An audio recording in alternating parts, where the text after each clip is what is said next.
राधानगरी तालुक्यातील तारळे खुर्द इथं कृषी विभागाच्या वतीनं रानभाजी महोत्सव घेण्यात आला।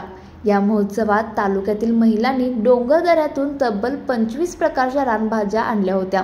राधानगरी तालुक्यात मोठ्या प्रमाणात रानभाज्या आढळतात। या रानभाज्यांचं औषधी गुणधर्म महिलांना समजावेत आणि या भाज्यांना मार्केट उपलब्ध करण्याच्या उद्देशानं कृषी विभाग आणि आत्मा यांच्या माध्यमातून महोत्सवाचे आयोजन करण्यात आलं होतं। या महोत्सवाचं उद्घाटन राज्यस्तरीय शेतकरी सल्ला समितीचे सदस्य अशोकराव फराकटे यांनी केलं। या महोत्सवात करटोळी, सुरण, दिंडा, टाकळा, गुळवेल आदींसह 150 रानभाज्या महिलांनी प्रदर्शनात मांडल्या होत्या।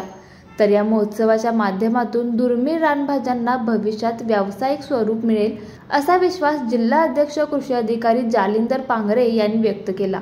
बदलत्या जीवनशैलीमध्ये आहाराचं जे काही आहारामध्ये आरोग्याचं जे महत्त्व आहे ते सगळ्यात जास्तीत जास्त शेतकऱ्यांपर्यंत नागरिकांपर्यंत पोहोचवण्यासाठी या ठिकाणी रानभाजी महोत्सवाचं आयोजन केलं।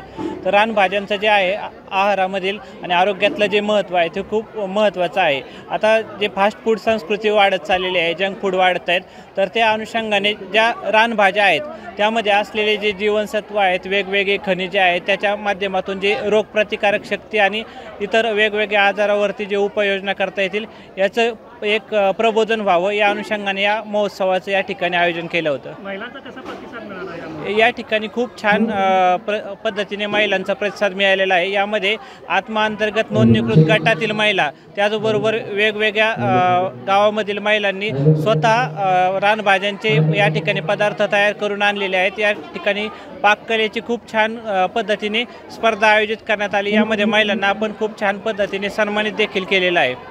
यामध्ये या राधानगरी परिसरामध्ये उत्पादित होणाऱ्या ज्या लोकल रानभाज्या आहेत त्यामध्ये जवळजवळ 20 ते 25 प्रकारच्या रानभाज्या ज्या आहेत त्या महिलांनी या ठिकाणी प्रदर्शित केलेल्या आहेत। यावेळी डॉक्टर योगेश बन, अरुण जाधव, आनंदा शिंदे, एकनाथ गुरव, केजी तामकर, अनिल भोपळे, सरपंच रणजित पाटील, बाळासाहेब डळेकर, राजेंद्र वाडेकर, सरिता पोंडकर, अमृत पाटील, नंदकुमार निर्मळे आदी उपस्थित होते।